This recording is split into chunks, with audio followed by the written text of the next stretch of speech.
Bom dia, boa tarde, boa noite, sejam bem-vindos. Aqui quem vos fala é o Wilson, diretamente do Instituto Burger para vocês. Pessoal, assim, essa aula vai estar dividida em duas partes, tá? Hoje a gente vai falar, assim, eu vou falar exatamente tudo que o professor falou em aula, tá? Dando os exemplos que ele deu em aula, que são mais importantes, que, tipo assim, todos os exemplos que ele usa na aula, ele cobra nos exames, tá? Então, basicamente, assim, meu papel aqui foi hackear o professor mesmo, tá? Essa parte eu digo para vocês que a gente vai se apoiar 100% no que ele falou em aula, tá? Então, assim, eu me apoiei nisso porque, só dando as explicações, né? Vocês estão se queixando muito que essa parte de transtorno hemodinâmico tem muito conceito errado no Robbins 10ª edição. Então, a gente vai se apoiar sempre na aula do professor, tá? Tudo que eu falar aqui, 100% é quies, tá? Não tem nada do livro. Muito pouco, tá? Muito pouco. Então, vamos embora.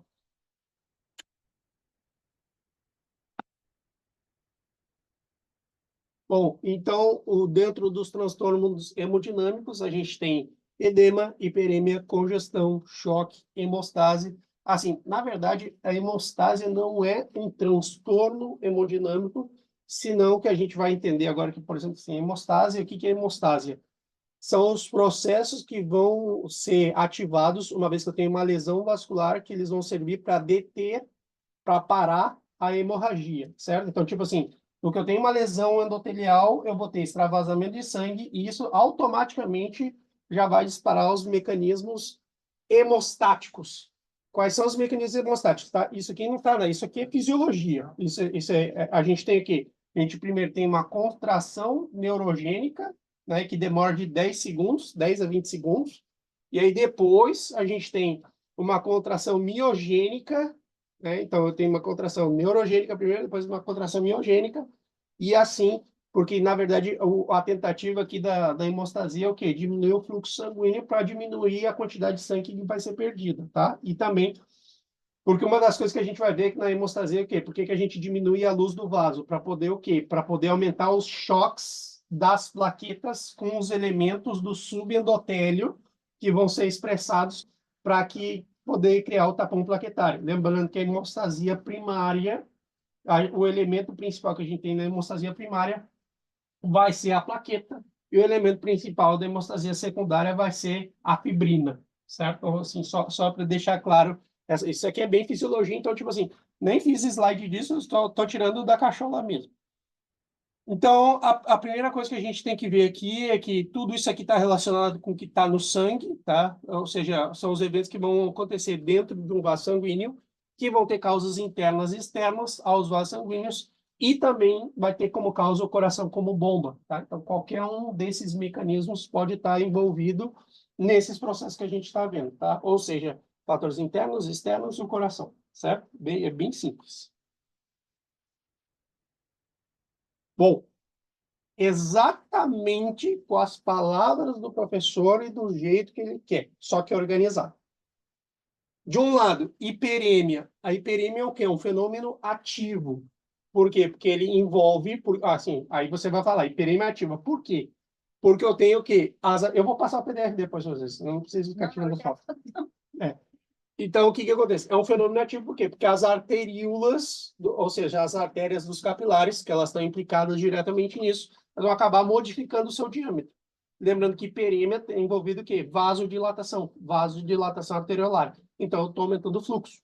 E isso é importante, tá? No paradigma da hiperemia, eu já sei que isso vai causar, na hiperemia, como eu tenho maior fluxo, rubicundez, que é a primeira coisa que a gente vê. Aumenta o fluxo, aumenta a rubicundez, que é a pessoa quando ela fica vermelha, e eu tenho aumento de temperatura. São as coisas clássicas que a gente vê na hiperemia, certo?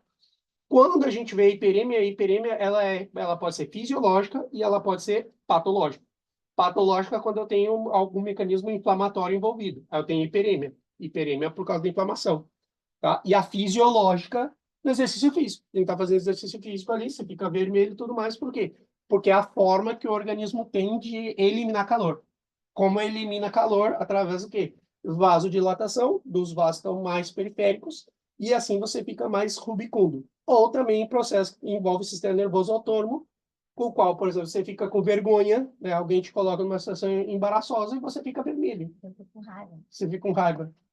Você está muito raivoso. Não produz prova contra você mesmo. Fica quieto. A congestão já é diferente. A congestão, só para vocês terem uma ideia da diferença, então a gente viu que a hiperemia ela pode ser fisiológica ou patológica. A congestão é só patológica. Não tem congestão fisiológica. E o que é a congestão, basicamente? A congestão é um... Ó, então, assim, já vamos separando aqui, vamos fazer essa diferença. Então, enquanto a hiperemia é ativa, porque eu tenho envolvimento das arteríolas por causa da vasodilatação, que está aumentando o diâmetro do vaso, na congestão é um processo venoso, não é um processo arterial como é a hiperemia.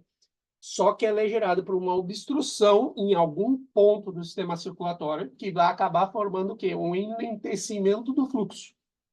E isso é o que a gente tem que entender. Então, tipo assim, a congestão, eu já penso, fala congestão, eu penso congestionamento, né? Ou seja, o trânsito está engarrafado, porque tem alguma coisa que está obstruindo o passo. Então, isso é importante para a gente poder entender. E ela é passiva justamente por quê? Porque não depende das venas, é alguma coisa que está obstruindo o passo. Então, por isso que ela vai ser uma hiperemia passiva, justamente porque eu não tenho participação ativa das venas, tá? O que isso vai acabar gerando? Duas coisas. Porque quando o fluxo do sangue, naturalmente, ele tende a fluir ao coração, o fluxo venoso. Se eu tenho algum tipo de obstrução, o que vai acabar acontecendo? Remanso. E esse remanso vai produzir duas coisas: aumento do volume e aumento da pressão nas venas. Então, são as duas coisas que tem bem característica da congestão, além do fluxo enlentecido, que é a outra marca da congestão, certo? Então, assim, a congestão, como eu falei, ela é sempre patológica, ela pode estar localizada, ou seja, comprometendo um território específico, e aí, por exemplo, quando ela está comprometendo um território específico, ela vai ter uma afectação muito específica. Vou dar um exemplo. Se eu tenho obstrução da vena esplênica, eu vou ter congestão do baço. Então, eu vou ter esplenomegalia congestiva por causa de uma obstrução da vena esplênica. Então, isso é por quê? Por causa de eu tenho uma obstrução, é uma obstrução localizada. Agora, uma congestão generalizada, o que ela vai me dar? Ela vai me dar outras características. Por exemplo, assim, o que a gente vai ver é que eu vou ter normalmente o quê? Ou seja, vai estar afetando todo o território venoso do corpo, tá? Então, a gente tem que saber interpretar isso aqui, se ela é localizada ou se ela é generalizada, certo? Então, talvez isso aqui é a parte mais importante de congestão e hiperemia.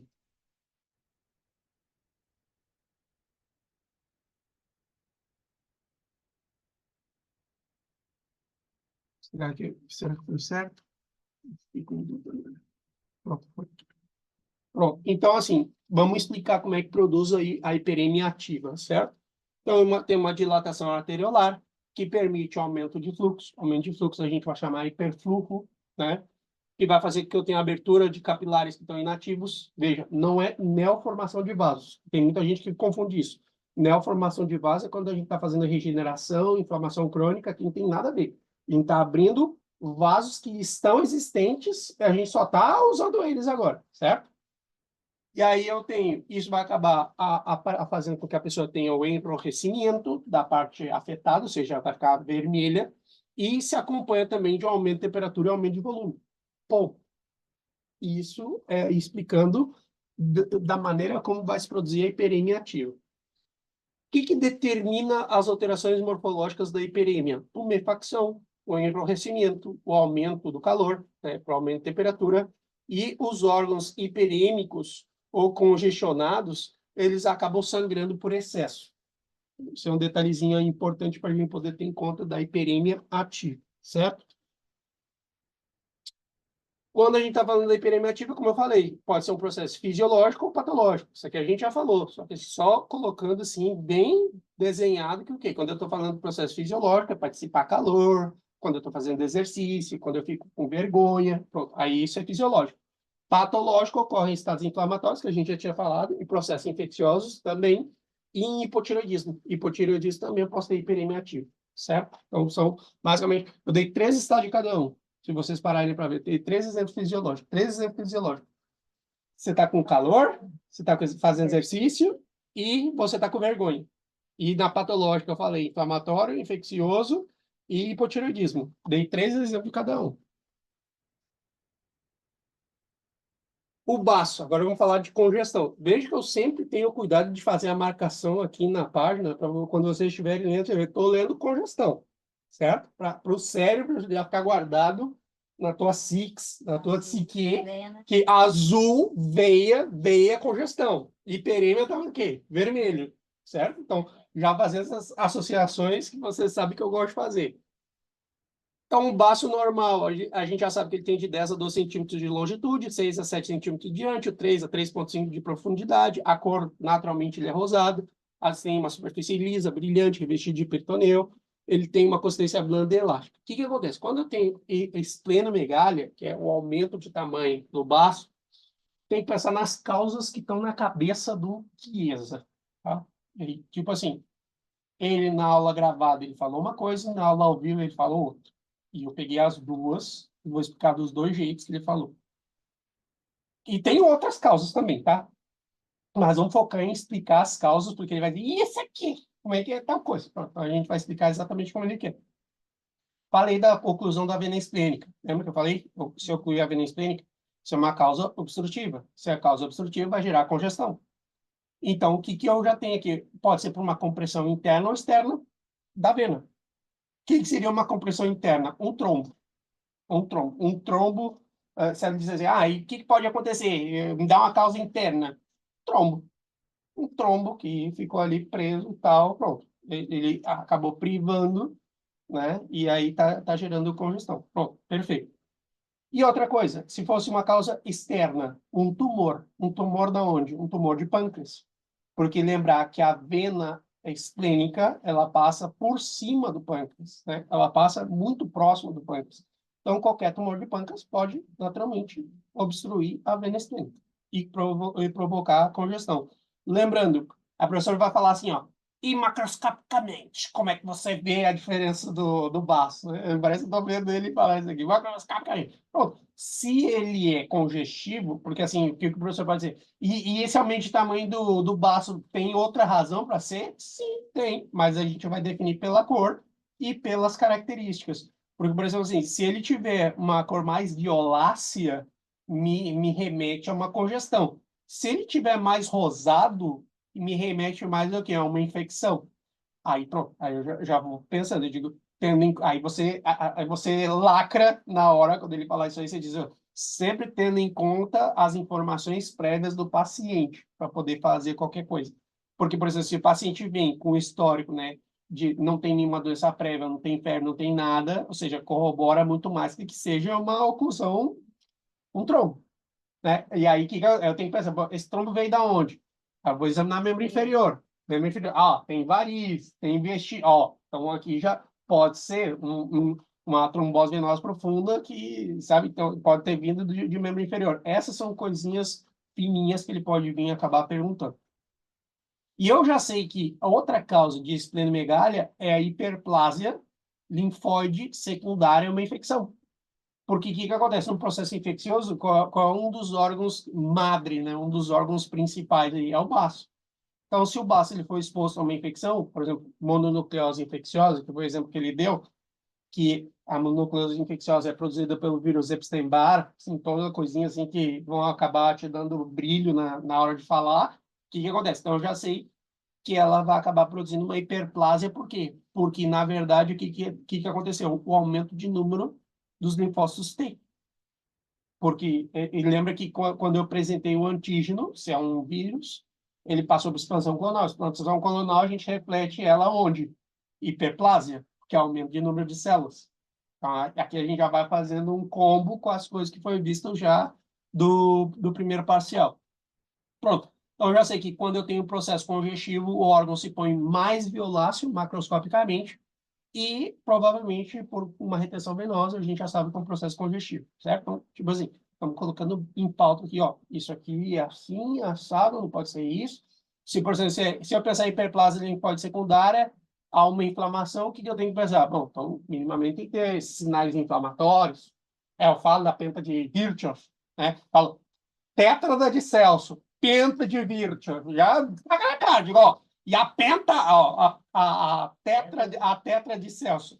calor, rubor, dolor, tá faltando qual? Calor, rubor, dolor, tumefacção. E aí a penta, a gente só adiciona em potência funcional. Pronto, acabou. Você falou a petra de Celsius e a penta de Virchow, tá? Pronto, beleza. Aí seguimos. O que a gente tem que entender agora? O mecanismo fisiopatológico. O professor, dos dois exemplos que ele pega, ele fala das várias esofágicas, da várias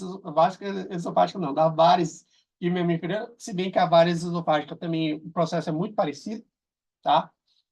Só que é por outro mecanismo, mas ele foca sempre nas varizes de membro inferior e na hemorroida. Os dois modelos que ele usa. Então, vou ficar aí, depois se vocês quiserem, fora da aula, vocês me perguntam qual é o mecanismo patológico das varizes esofágicas, que é outro sistema. Então, como tudo começa com uma congestão venosa, né, que inicialmente ela vai acumulando sangue nos capilares no extremo venoso. E aí, o que acontece? Eu vou ter aquelas duas. A congestão sempre gera duas coisas: aumento do volume e aumento da pressão. Porque aumenta o volume, eu começo a apertar os vasos sanguíneos, aumenta a pressão. Porque, tipo, o vaso sanguíneo é do mesmo tamanho. Só que ele começa a aumentar o volume, ou seja, começa a aumentar a pressão. E, naturalmente, a gente já sabe que o sistema venoso ele tem uma pressão baixa, quase zero. Só que, nesses casos, quando eu tenho remanso, o que acontece? Eu tenho aumento do diâmetro e aumento da pressão. Com consequência, se essa congestão se mantém no longo do tempo, o que vai acabar acontecendo? Tem uma congestão venosa crônica, que ela, no longo do tempo, ela vai acabar gerando uma perda da elasticidade da parede na lesão. E aí, o que acontece? A gente já sabe que um dos mecanismos, porque, tipo assim, a parede, ela está dilatada, ela não é para estar dilatada. Só que por ação dos fibroblastos, que começam a poder, tipo assim, toda vez que eu tenho lesão, quem vai tratar de recuperar os espaços vazios da lesão é o fibroblasto. E aí, o que acontece? Eu começa a se pôr em marcha os mecanismos de reparação tecidual. Nisso vai fazer com que as venas, quando eu tenho agregado de fibroblasto e fibrina, ela vai ficar mais rígida. Então, ela vai perder a flexibilidade, porque ela perde a flexibilidade com um maior diâmetro, agora, por causa da presença do tecido fibroso. Então, isso é o que consolida o que a gente conhece como varizes. Por isso que, tipo assim, muito difícil. Mulherada, normalmente, quando aparece varizes, tipo assim... Ah, e outra coisa que é importante aqui, nós sabia que tinha que culminar o pensamento com isso aqui, que a variz é uma dilatação permanente e irreversível do sistema venoso. Irreversível. Então, uma vez que apareceu o varize em membro inferior, o que a mulherada tem que fazer? Tem que tirar fora. Tem que tirar fora. Não tem jeito, tá? Vou fazer uma massagenzinha, vai resolver. Não vai resolver, porque é irreversível. É outro. Aí é outro processo. Certo? Então, tipo assim, e lembrando que as varizes podem ser encontradas em qualquer lugar do corpo. Qualquer lugar do corpo. Só que a gente fala bastante de membro inferior, por quê? Porque o membro inferior apresenta válvulas. Essas válvulas. Que lembrem o que determina a abertura e fechamento das válvulas. Simplesmente é o coração periférico. Quem é o coração periférico? É os músculos da panturrilha. Então, os músculos da panturrilha determinam que, por isso que o professor até faz uma gracinha durante a aula, ele diz assim, ó, quando vocês estão sentados aqui, o que vocês têm que fazer? Vocês têm que caminhar. Por que vocês têm que caminhar? Para poder mobilizar o sangue que está estancado. E isso vai ser muito importante para evitar a produção de varizes, tá? Aqui, sumamente importante, assim, eu fico triste do professor não utilizar mais recurso de imagem, porque, assim, ó, ele fala coisas espetaculares, mas sem a porra da imagem, sem uma fucking imagem é muito difícil. Agora, olha só que interessante. Ele fala assim, que quando a pessoa está sentada, muito tempo sentada, a gente vai ter duas curvaturas. A gente tem a curvatura do joelho e a gente tem a curvatura do quadril, certo? Qualquer sistema hidráulico que tenha curvaturas, você vai acabar produzindo remanso. Ou seja, é uma dificuldade maior para poder passar nessa esquina, 90 graus. Então, isso naturalmente já vai produzir o que? O enlentecimento dessa via. Então, o que acontece? Por isso que esses acodamentos, que ele vai chamar, esses cotovelo, né? Bem expressão de encanador, esses acodamentos, o que acontece? Eles diminuem a velocidade do fluxo. Do que eles diminuem a velocidade do fluxo, favorece o quê? A congestão. Pronto, aí, matou. Então a gente explica isso aqui baseado em quem? Física. Então, eu tenho duas curvaturas, ó, primeira curvatura, segunda curvatura, na rodízia e na cintura pélvica, de quem está sentado muito tempo, certo? O que vai fazer com que favoreça o enlentecimento por causa do sistema hidráulico. É igual ao sistema hidráulico. É desse, e assim, eu estou dando a explicação exatamente do jeito que o Chiesa falou, certo? Só que com uma imagenzinha bonitinha. E outra que ele dá exemplo lá, as grávidas. Mas por que que nas grávidas também pode aparecer várias eu tô com várias esofágicas na cabeça, com várias de membro inferior? Porque o que que acontece? A grávida, quando ela fica com o útero aumentado de tamanho, ele comprime as venas ilíacas. No que faz a compressão das venas ilíacas, o que que vai acontecer? Remanso. Pero es mucho más frecuente también las hemorroides. Sim, sim, sim. Ese tipo de varices. Mas aqui, só para você ter uma ideia, não existe. Olha, veja bem. Sabe qual é a diferença da várice de membro inferior e da várice que é a hemorroida? A hemorroida é uma varize. Só que é uma varize da mucosa. E essa não. Essa é a varize que a gente está vendo que na pele superficial, subcutânea, você entendeu? As duas são varizes. Só que uma tá dando a mucosa e a outra. Então, tipo assim, inclusive, depois a gente vai ver uma imagem bem da hora. Mas que eu quero que vocês vejam que o útero. Da perspectiva que você falou, é um cu mesmo, mas é um cu na parte interna. Você tirou um pouco da boca, né? Tirei. Então, o embaraço. Então, o que que a gente tem que ter em conta, então, na gravidez? Ou seja, o útero ele vai acabar comprimindo os vasos ilíacos, o que vai favorecer a congestão. Por isso que na grávida aparecem as varizes. Tá? Então, isso basicamente são fenômenos físicos sobre processos. Eu botei processo digestivo. Eu tô ficando doidão, tá? Peraí. Sobre processos químicos. Ó, eu botei processos digestivos. Eu não sei por que eu tô fazendo isso, tchê. Mas, assim, só pra vocês, isso é uma coisa que o professor fala o tempo todo, tá? Quando a gente está falando de várize, a gente está falando o quê? Que predominam os processos físicos sobre os processos químicos. Eu não sei por que eu botei digestivo aqui. Processo químicos. Deixa quem sabe faz ao vivo, tá? Eu não sei por que eu tô com vários esofágicos na cabeça, mas bom. Tá? Então, isso aqui vai acabar sendo muito importante. Ou seja, eu tenho um predomínio dos... O que é um processo físico? Compressão. Toda vez que tiver uma compressão, a tendência é que seja congestão.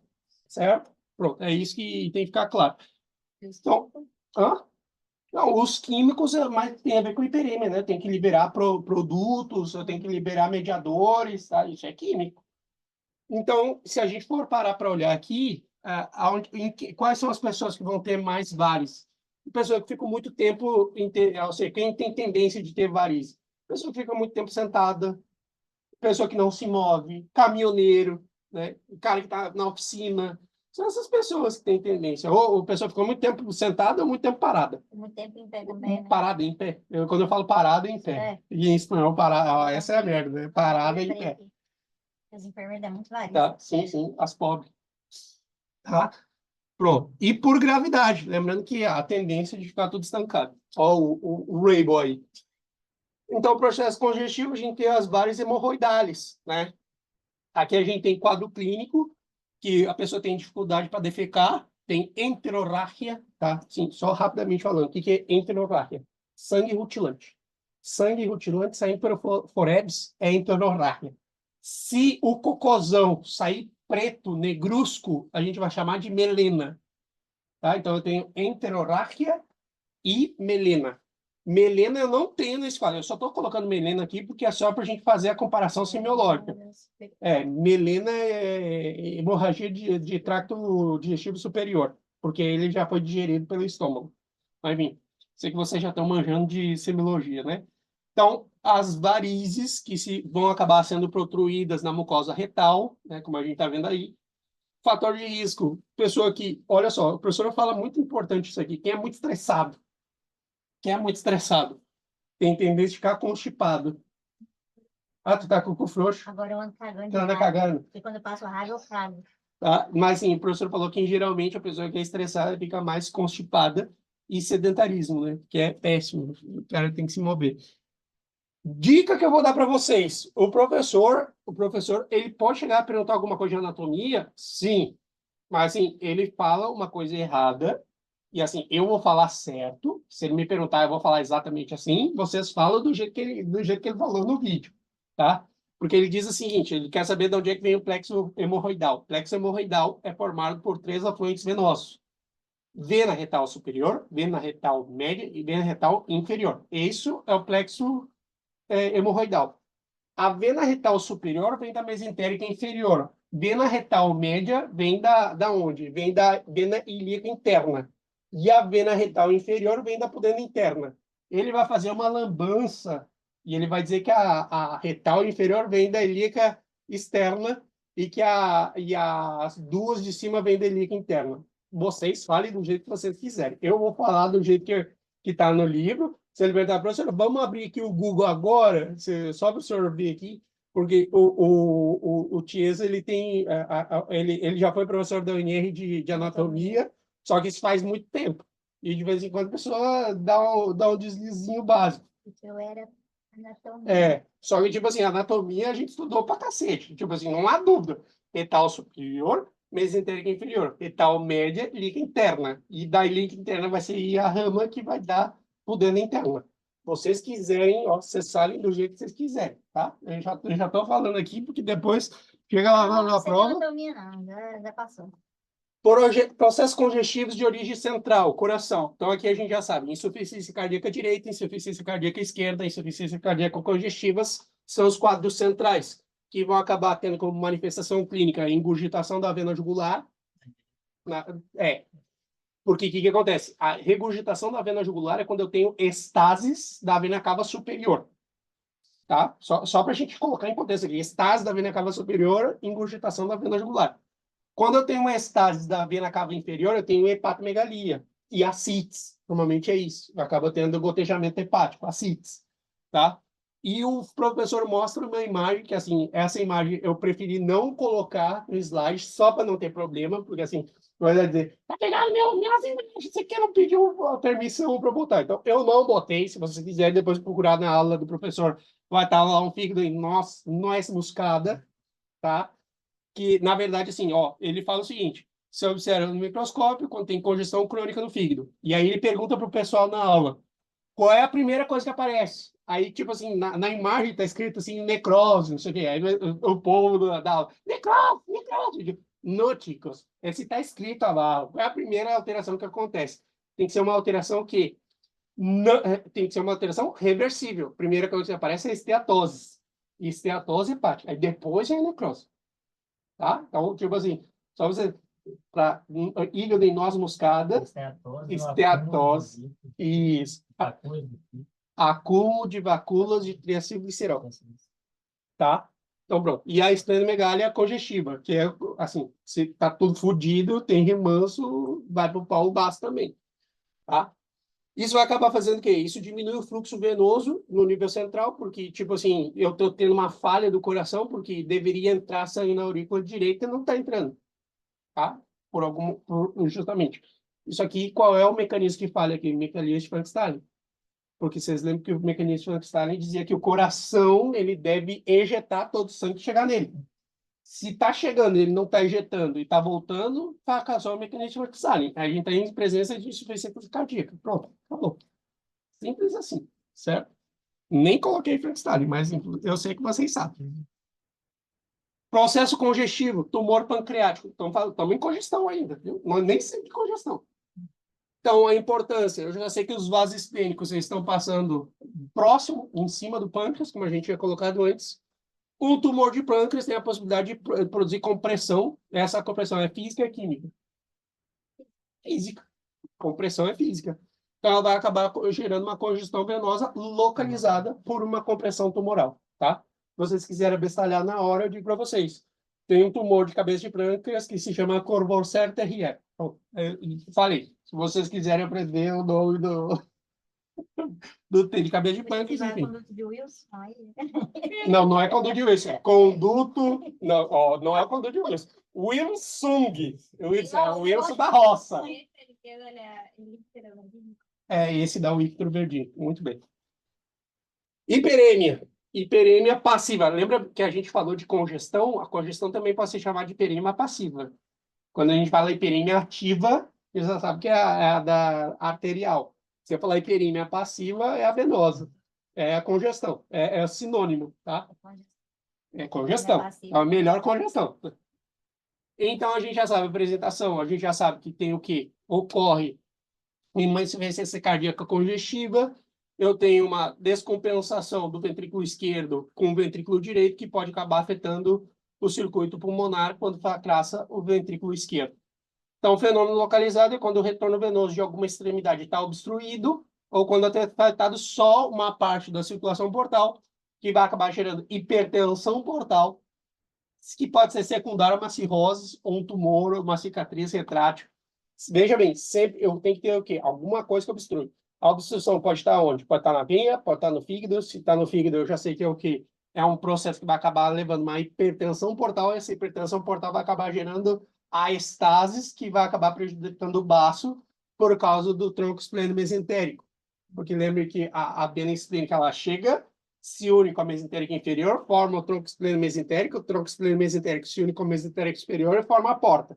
Se eu tenho hipertensão portal, tá tudo afetado, né? Então, assim, por... Rabo do Pelança. É o cachorro... Não posso falar porque está sendo gravado, mas vocês sabem, né? É o cachorrinho que o garoto P ensinou. Edema, tá? Então, o que a gente tem que saber? Do grego vem o edema, que é inchaçon, né? Então, a gente sabe que como é que a gente aprecia, a gente aperta forte, solta, e se tiver um hundimento permanente, né, durante um tempinho, a gente vai falar que isso é Casso, Godet, Fóvia, depende do livro que você for ler, mas é isso aqui. Esse hundimento a gente vai chamar de fóvia. O Robbins fala fóvia, e tem livro de semiologia que fala Casso ou Godet. Então, isso depende. Isso se dá basicamente porque a acumulação de quantidades anormais de líquidos intercelulares, tá? Isso aqui, para não dizer outra coisa, a gente fala espaço intersticial, que a gente vai acabar tendo o quê? Em tecidos sólidos e em cavidades. Em tecidos sólidos, edema, em cavidades a gente vai falar derrame, certo? Então, as características, já sei que edema celular subcutâneo se divide em acumulação excessiva de líquido do espaço intersticial, vai se traduzir no edema intratissular e distensão da pele. Aqui, só algumas ressalvas, tá? Porque a gente está falando de patologia. O que acontece? Se eu tiver um edema muito importante de membro superior, vai acabar originando a síndrome compartimental. Como é que a gente resolve o problema de síndrome compartimental? Tem que literalmente fazer um rasgo de ponta a ponta. Tem que abrir a parte do membro superior, literalmente, assim, até músculo, porque se você não fizer isso, não fizer essa descompressão na base do bisturi, vai acabar originando o quê? Morte dos nervos. Então, você vai perder o plexo braquial inteiro, tá? Então, tipo, você tem que fazer. Você percebeu que o paciente começou a inchar um membro superior sozinho, de maneira isolada, você tem que passar o bisturi de ponta a ponta no braço para poder aliviar a tensão, porque senão vai acabar produzindo morte no nervo, tá? Isso é importante. Isso é importante, importante pra caramba.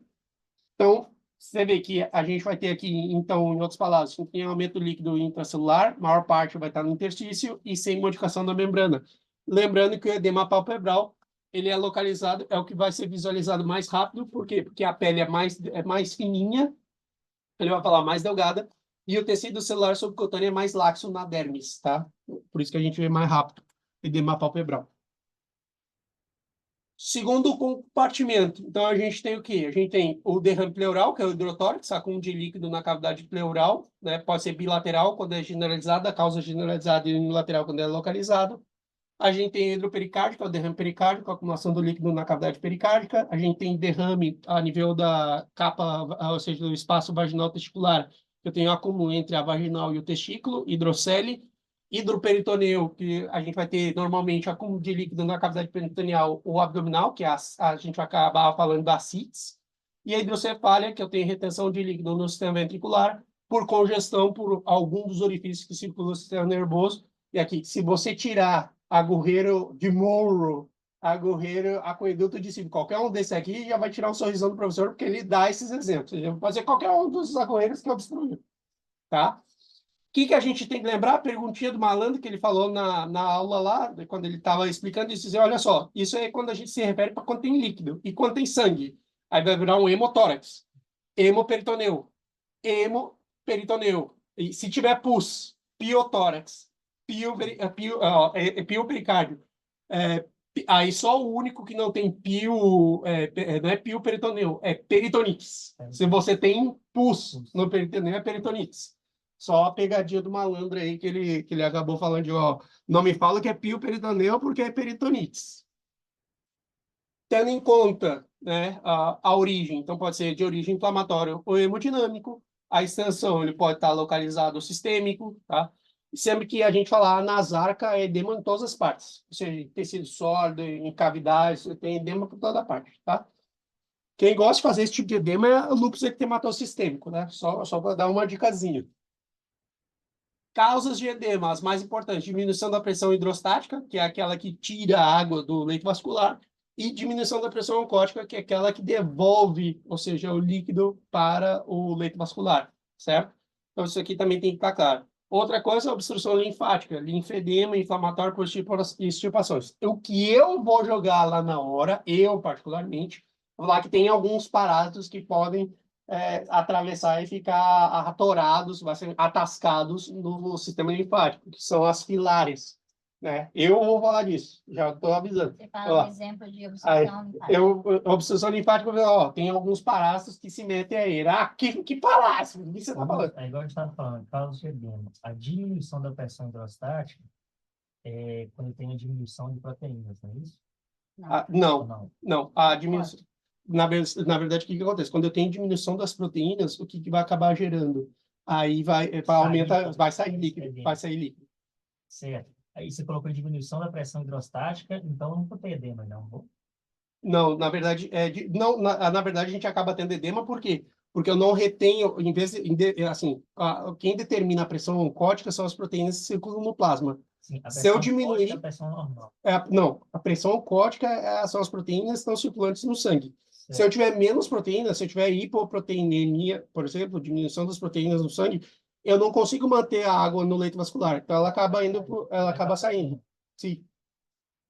Certo? Então, tipo, por isso que eu tenho que Aí levar em diminuição consideração. da pressão oncótica. Isso. Certo. E diminuição da pressão hidrostática? A diminuição da pressão hidrostática, o que acontece?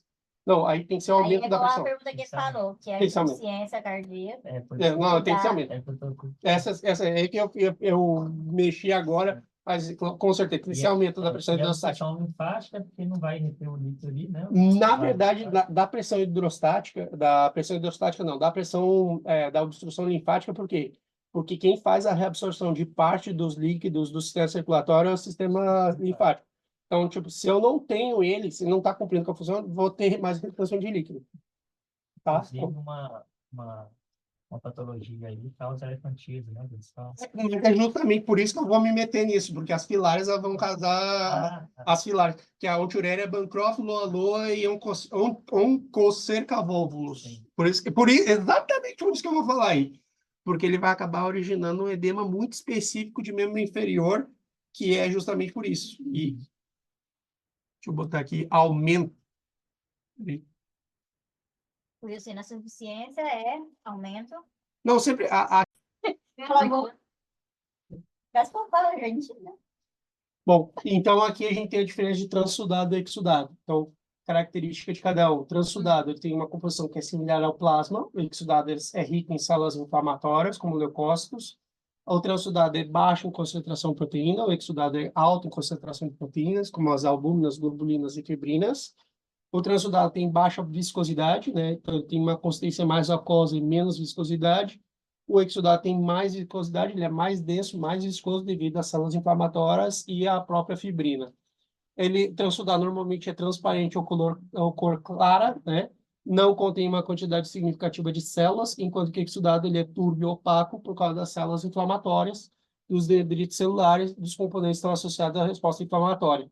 Transudado tem ausência de sinais de inflamação local, os exudado vai ter sinais de inflamatórios, ou seja, sinais cardeais, que o pessoal fala, ou sinais logísticos, ou sinais inflamatórios, calor, rubor, edema, tumoração, tumefacção, perdão, e impotência funcional. A densidade inferior no transudado é de 1012, o exudado a densidade superior a 1020. Né? Então, o exudado é um líquido extracelular que apresenta uma concentração elevada de proteínas, isso é muito importante. e pode conter abundantes restos celulares, certo? E a gente está falando de edema. Muito importante aqui, o exudado, é que o quê? A gente sabe que, de acordo com a lesão, eu posso ter uma lesão... Olha só como é interessante isso. Agora, quem está em casa vai se fuder. Quem está ao vivo aqui vai entender o que eu vou falar. Olha só, quando eu tenho uma lesão... Presta atenção, Chico. Quando eu tenho uma lesão assim, ó, quando o espaço, ou seja, lesionou o endotélio, criou um espaço. Esse espaço, a primeira coisa que passa é o quê? São proteínas de baixo peso molecular. Por isso que a gente fala que é um exudado seroso, porque está passando proteínas de baixo peso molecular, certo? Pronto. E pode ter algumas células, tá? E por isso que ele tem essa característica de ser translúcido. Agora, o purulento, o que que acontece? Olha só, aumentou mais a lesão, o espaço é maior entre o endotélio. Então, agora está escapando proteínas de quê? De alto peso molecular, você entendeu? Aumentou o peso. Então, agora está passando proteína de alto peso molecular e dendritos celulares, coisa que não estava passando antes. Aumentou mais ainda a lesão, agora está passando o quê? A fibrina. A fibrina tem a proteína que tem um peso molecular mais absurdo. Então, tipo assim, para estar passando fibrina, por isso que a gente diz que o exudado, ele é seroso, baixo peso molecular, proteína, purulento, que ele tem restos vestigiais e alto peso molecular de proteínas. Aqui, fibrinoso, que já contém fibrina, ou seja, a lesão é importante para poder estar passando fibrina. Hemorrágico, imagina, para estar passando o glóbulo roxo, é uma lesão muito fodida, é uma lesão muito extensa. Então, tipo assim, começou assim, assim, assim, pronto, tá passando, para passar glóbulo roxo, imagina, o glóbulo roxo tem de diâmetro 7,5 micras, tem que ser um negócio bizarro para poder ir para esse sangue. E misto, que é o que a gente diz que é o que tem o pior prognóstico, porque tem a combinação de vários, ou seja, ele pode ser seropurulento, pode ser serohemorrágico, pode ser fibropurulento, pode ser purulento hemorrágico. Então, tipo assim, é o que... E sempre, quanto mais próximo do hemorrágico, pior, tá? Ou seja, se tiver hemorrágico, a lesão é muito importante, tá? É sinal de lesão extensa. Aqui, eu não cheguei a falar, mas, por exemplo, assim, ó, quando a gente fala de purulento, é porque houve morte celular, né, das células, principalmente dos neutrófilos da série leucocitária. A gente fala piócitos, o que são piócitos? São, ou seja, células de defesa mortas. Então, o exudado inflamatório, de acordo com a extensão, pode ser uma inflamação flegmosa, abscesso ou gangrenoso, né? Então, tipo assim, flegmosa, quando ele, ou seja, não tem um limite neto, ele é uma inflamação flegmosa. O abscesso, ele está circunscrito, tem algumas professoras que têm crise, se você falar encapsulado, tá?